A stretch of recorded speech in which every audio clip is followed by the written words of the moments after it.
Petit Jornal. Inteligência e irreverência em doses diárias.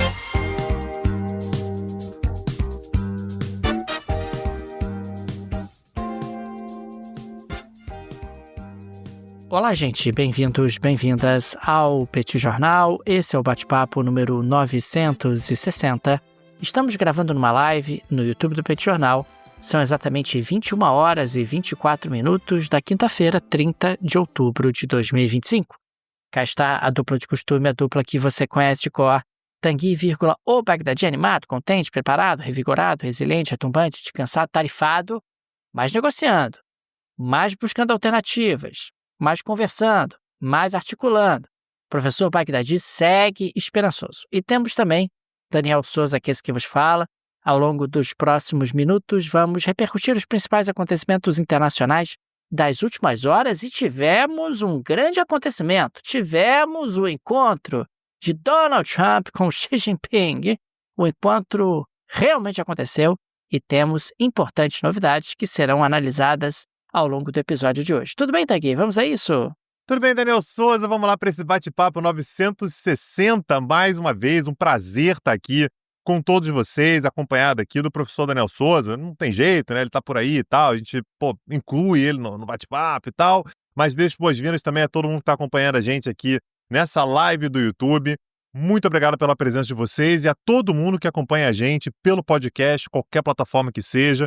Muito obrigado pela presença de todos vocês. E sim, Daniel, a gente começa falando sobre o encontro entre Donald Trump e Xi Jinping. A primeira vez que os dois se encontraram desde o ano de 2019, né? Eles se encontraram, portanto, no primeiro mandato do presidente dos Estados Unidos, e o encontro aconteceu na Coreia do Sul, mais especificamente na cidade de Busan.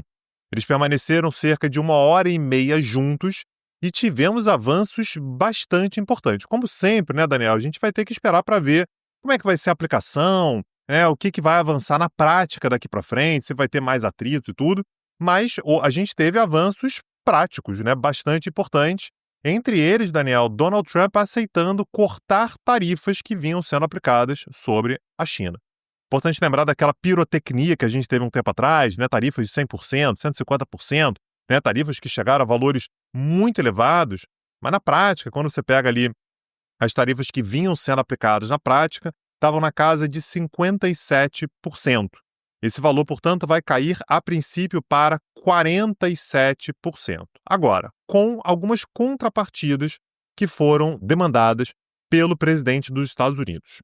A grande contrapartida, esse principal tema que Donald Trump colocou na mesa, foi a necessidade de um maior engajamento da China no combate ao fentanil. Fentanil é uma droga devastadora, tem tido realmente impactos muito grandes nos Estados Unidos. E Donald Trump considera que a China faz pouco para impedir que o fentanil chegue nos Estados Unidos.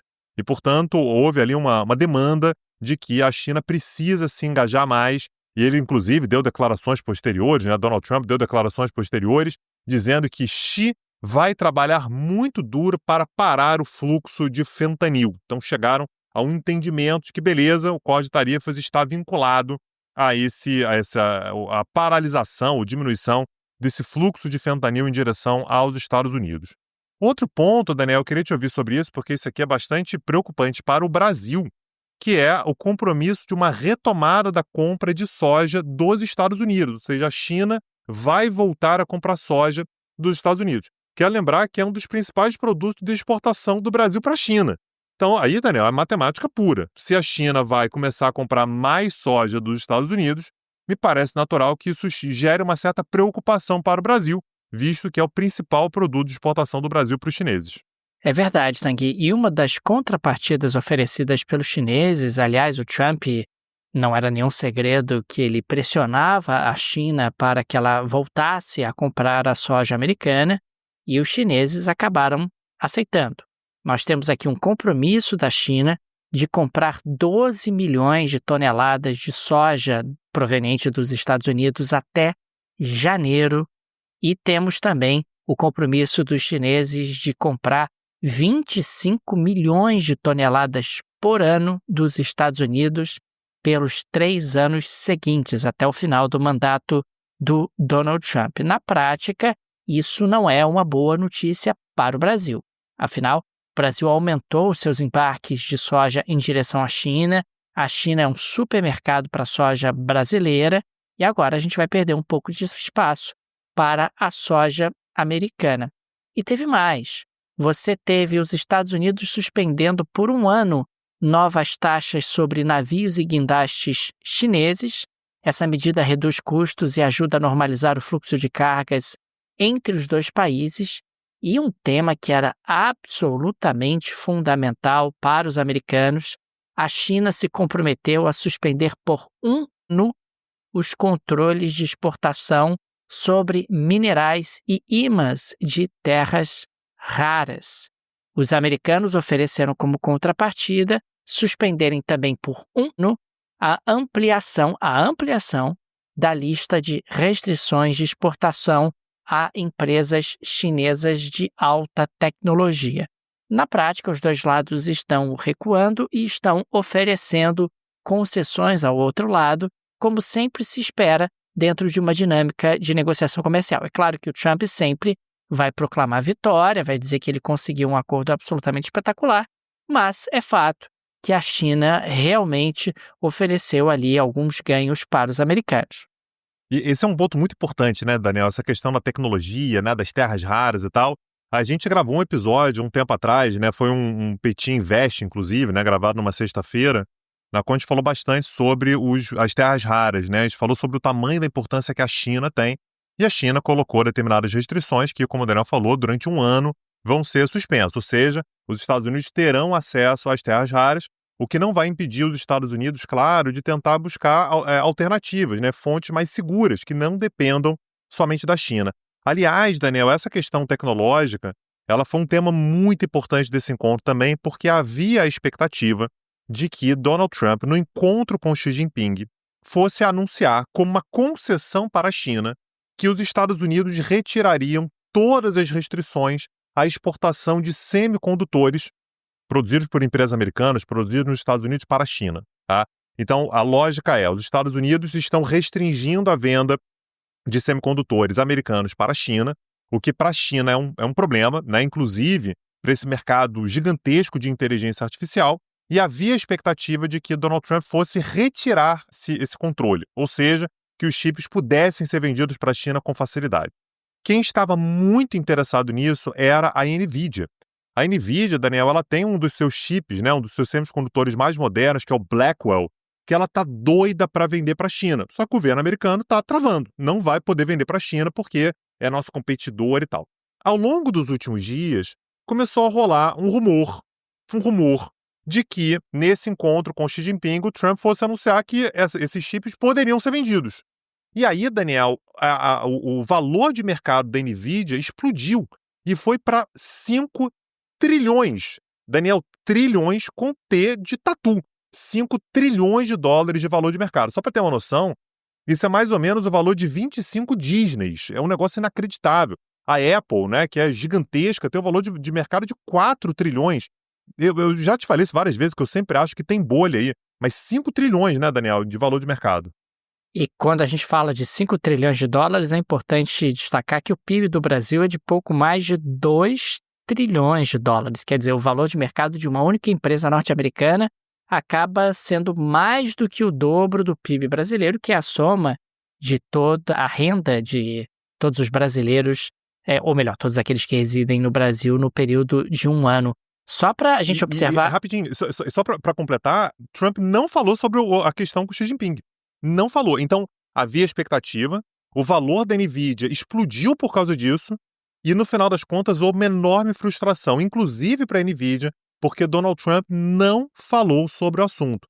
Só para trazer um dado aqui, Daniel, o mercado de inteligência artificial na China, ele é estimado em 50 bilhões de dólares. Ou seja, tem muito dinheiro para ser ganho ali, e o fato de o Donald Trump não ter falado sobre isso soa como um problemaço para a NVIDIA. Provavelmente o valor de mercado vai cair. Desculpa, Daniel, segue aí. As ações da NVIDIA, como você destacou, Tanguy, o valor de mercado da empresa alcançou 5 trilhões de dólares. Mas o impressionante é que desde 2022, o valor de mercado da companhia foi multiplicado por 12. por 12. Quer dizer, a NVIDIA hoje vale 12 vezes mais do que ela valia em 2022. É claro que quando a gente está falando de uma valorização como essa, está diretamente relacionado à expectativa de lucro futuro, por conta desse enorme mercado, por exemplo, chinês que você destacou há pouco.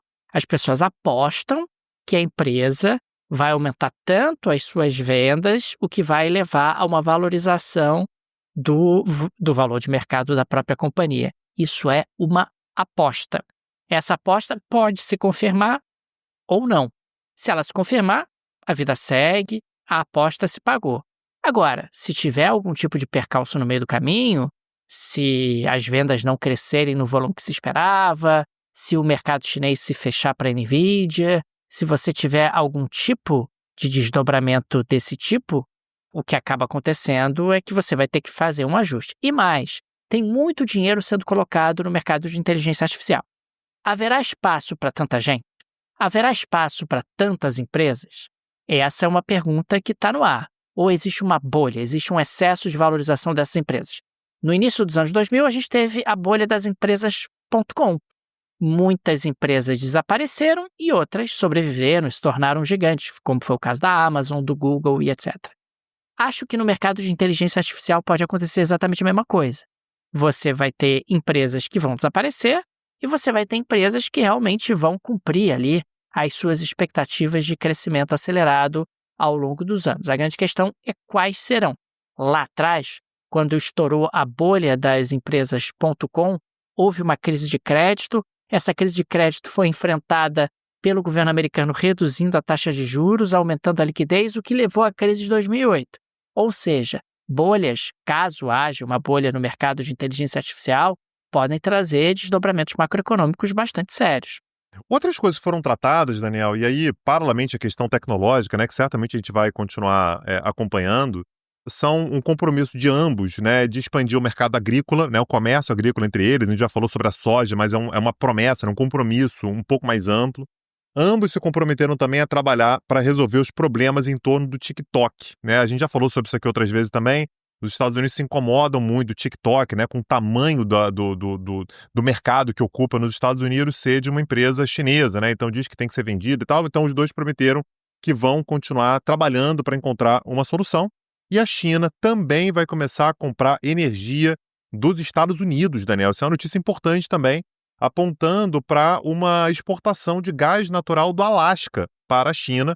Os Estados Unidos têm um projeto de construção de um gasoduto que poderia atender a China, estimado em 44 bilhões de dólares, o que permitiria, portanto, a China comprar energia dos Estados Unidos. Isso traz um problema, Daniel, tanto para o Brasil quanto para a Rússia, né, que são dois fornecedores de energia para a China. O Brasil vende petróleo para a China, a Rússia vende tudo quanto é energia para a China, e, portanto, essa promessa, ela me parece muito bem colocada pelo Trump, né? Olha, eu quero energia, isso aqui vai prejudicar a Rússia, vai posicionar ali os Estados Unidos como fornecedor de energia para um mercado desse tamanho. Ao final do encontro, os dois fizeram declarações muito animadas, né? O Xi Jinping, por exemplo, diz que é normal que haja atritos aqui e acolá. Ele deu uma diminuída no impacto das tensões e tal. Olha, tensão acontece, isso aí é normal, mas que o desenvolvimento da China não é incompatível com os objetivos de Trump de Make America Great Again. Ele está certo de querer que os Estados Unidos sejam grandes, sejam fortes e tal, e a China tem também o seu direito de buscar o seu desenvolvimento, mas essas coisas não são incompatíveis.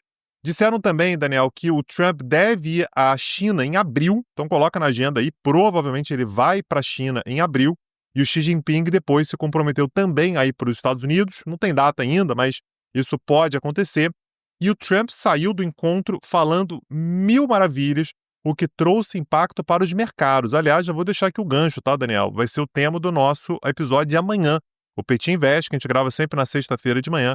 A gente vai falar exatamente sobre os impactos econômicos, né, de uma forma um pouco mais ampla, sobre, na verdade, decorrentes desse encontro. E aí, Daniel, é importante lembrar, assim, quando a gente olha para esse cenário, o tamanho do impacto que a tecnologia tem, né? A tecnologia ela tem um impacto gigantesco nessas questões. A gente pode dizer, se a gente tivesse que resumir, assim, um grande tema desse encontro foi a tecnologia. Para você ver como é que a tecnologia ela impacta a vida dos países, ela impacta a vida das corporações, e, naturalmente, ela impacta também a nossa vida. Por isso que eu quero trazer para vocês a maior escola de tecnologia do Brasil, a Alura.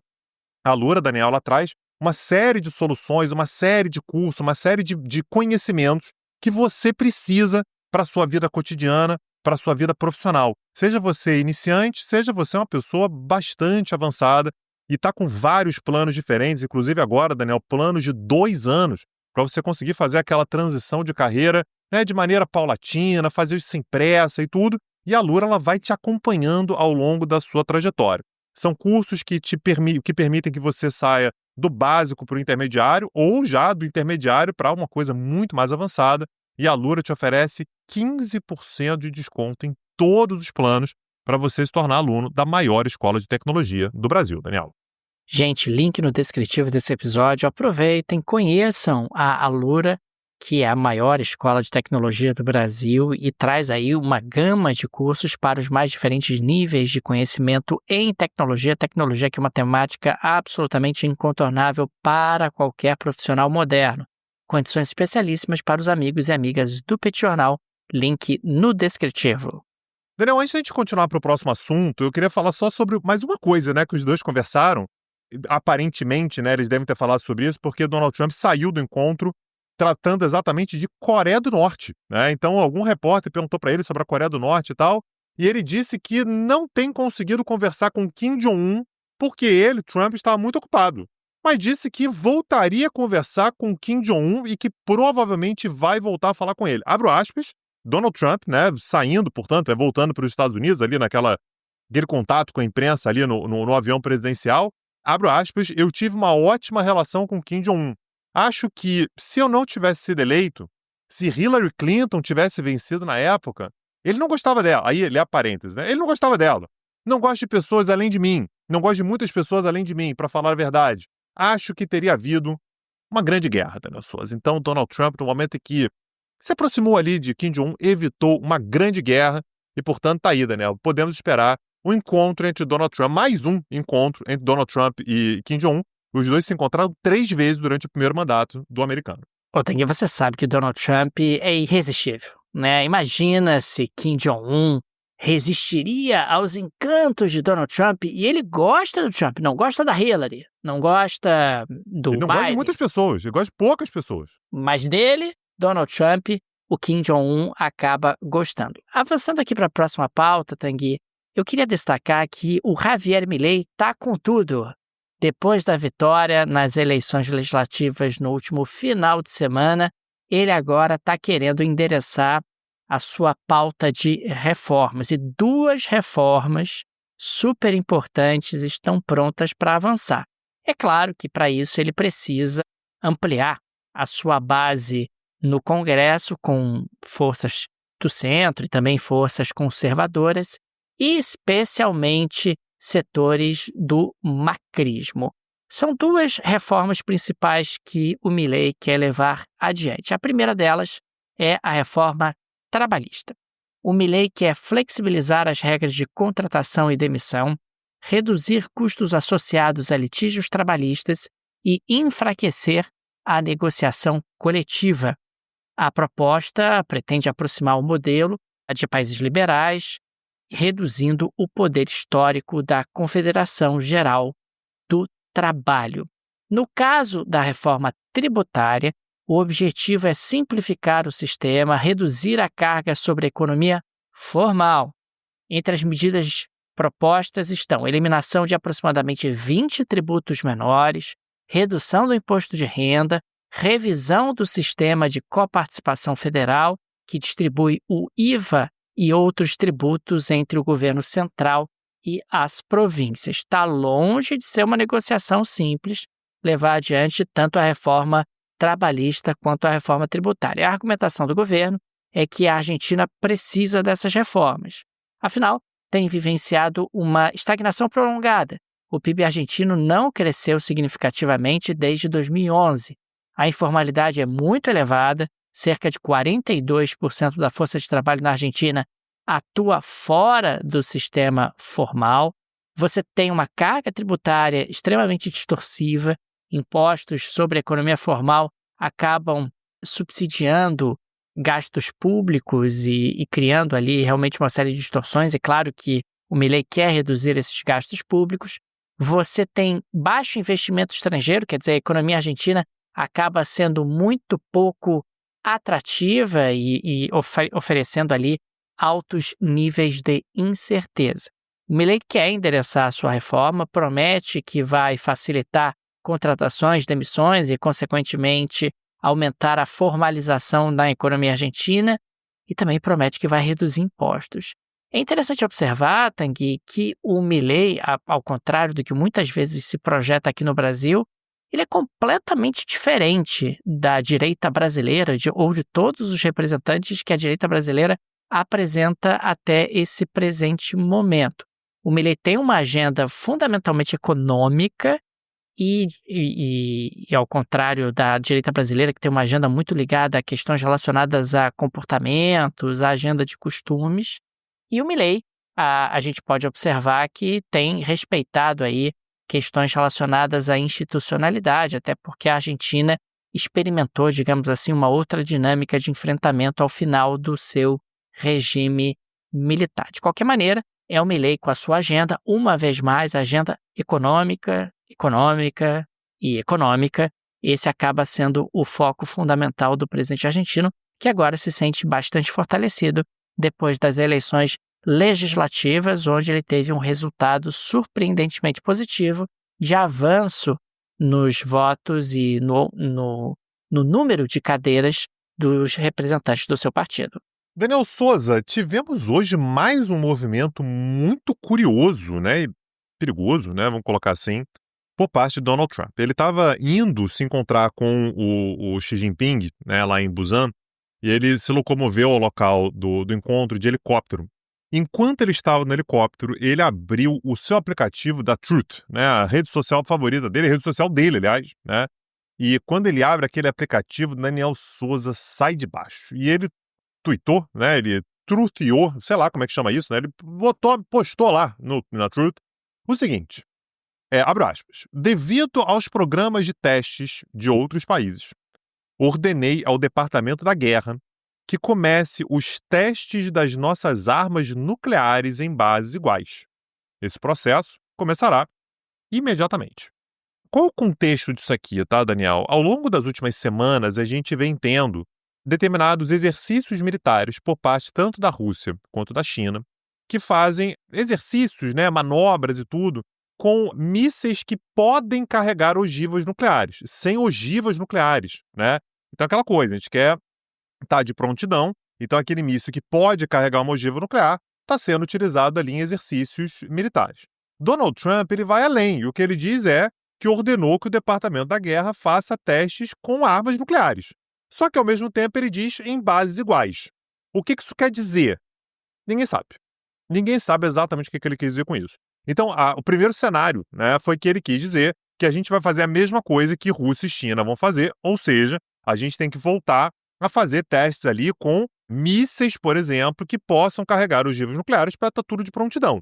Só que o que ele escreveu não foi exatamente isso. O que ele escreveu foi que ele dava a entender que os Estados Unidos voltariam a fazer testes com ogivas nucleares, algo que os Estados Unidos já não fazem desde o ano de 1992. Tem 33 anos que isso não acontece.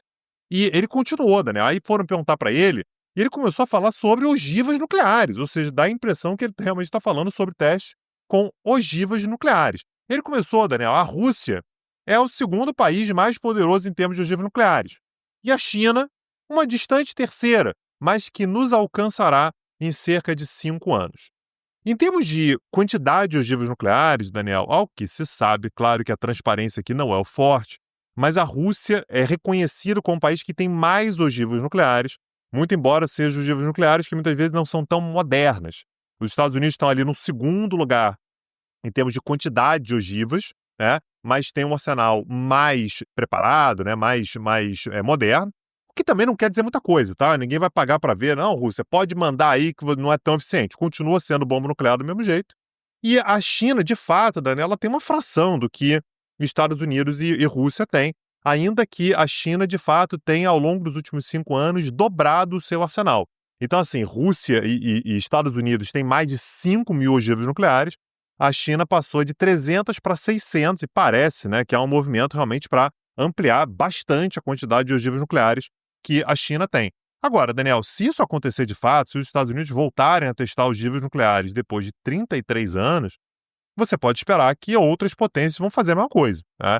Nesse momento, você pode ter também uma reação por parte de Rússia e China de fazerem testes com ogivas nucleares, e a gente ainda tem ogivas nucleares nas mãos de França, né, do Reino Unido, Índia, Paquistão, Coreia do Norte, né? Coreia do Norte foi o último país que fez testes com ogivas nucleares, e Israel, né? Israel nunca admitiu, mas é um consenso de que tem. Então, isso pode significar uma mudança muito importante na maneira como o mundo lida com ogivas nucleares, ainda que, num assunto sério como esse, Donald Trump não tenha sido tão claro sobre o que exatamente que ele quis dizer. Aliás, é muito assustador, né, Tanguy? A gente está observando uma certa escalada militar ao longo dos últimos tempos. Era o que faltava, né? Nós termos aí agora exercícios nucleares por parte dos Estados Unidos dentro de um contexto onde tem muitos países aumentando seus investimentos em defesa, onde você tem a Rússia mandando drones para cima da Europa. A coisa está ficando bastante estranha e vamos ver onde é que isso vai parar. Mas o tempo todo são nações tentando projetar força, tentando projetar ali que tem uma capacidade militar importante. Tanguy, podemos avançar para a geleia da Shakira de hoje, uma nota um pouco mais leve no final do nosso episódio? Leve pra quem, né, Daniel Souza? Tem que saber isso. Leve pra quem que você tá falando aí? Me conta. Ô, Tanguy, no dia de hoje eu quero mostrar que há meritocracia na monarquia. Finalmente, temos aqui uma demissão. Uma demissão porque, afinal, não se comportou bem, tá demitido. Tá demitido o príncipe Andrew, que vem a ser justamente o irmão do rei Carlos III, Charles III. Ele acaba de ser demitido pelo próprio irmão. Ele não é mais príncipe. Não é mais príncipe. Não é mais príncipe, agora ele é conhecido apenas como Andrew Windsor. Só isso. Ele também deixará a residência oficial Royal Lodge. Ele recebeu uma notificação formal de rescisão de contrato de arrendamento. As medidas foram necessárias diante aí de uma ficha corrida, como direi, Tanguy, é longa, né? O rapaz precisou aprontar. O rapaz se esforçou para ser demitido, meu Deus do céu. O Andrew, para começar, ele foi associado a ninguém mais, ninguém menos que o Epstein, né? Foi inclusive acusado, né, de estupro por uma jovem, a Virginia Giuffre, que afirmou ter sido vítima quando eu tinha 17 anos do Andrew. Em 22, o Andrew perdeu seus títulos militares e chegou a um acordo judicial com ela, embora não tenha reconhecido culpa. Além disso, o príncipe Andrew, ele foi acusado, Tanguy, de passar informações sigilosas para um suposto espião chinês conhecido como H6, né? Esse H6, ele se tornou amigo do Andrew, frequentava eventos privados do príncipe, etc. Chegou a representar o Andrew em negociações com investidores chineses. E depois que ele ficou sabendo, o Andrew ficou sabendo que era um espião chinês, ele rompeu relações com o H6. Enfim, Tanguy, estamos falando de alguém que se esforçou bastante durante a vida para ser demitido e conseguiu. Então você que acha que cargo na família real é para sempre, porque a família real é nepotismo. Não, estamos vendo aqui que o príncipe Andrew foi demitido do cargo de príncipe e agora é só Andrew, não é mais príncipe Andrew, agora é só Andrew. Então, fica aqui a lição de como a questão meritocrática prevalece também nas famílias reais.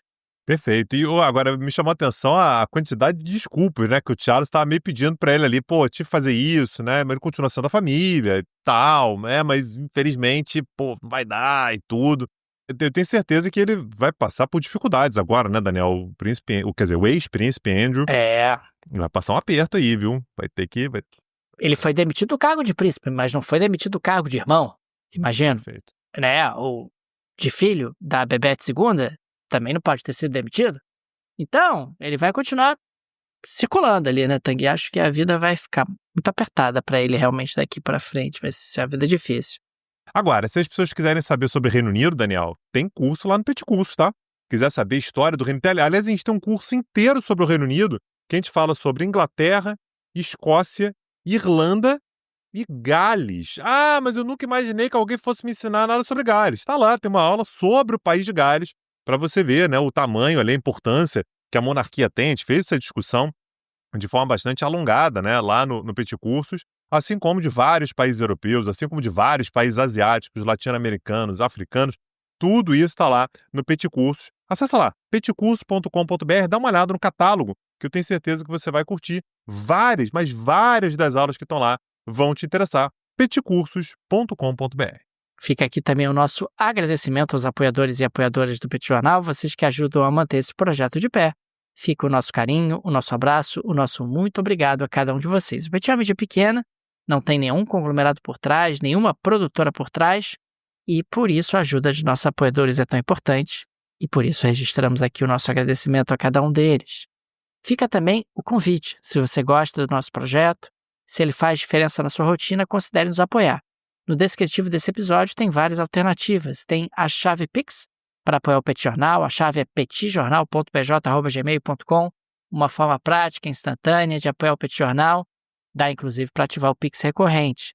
Tem o link para o Apoia-se, o link para o Patreon. Tenho certeza que uma dessas alternativas será confortável para você.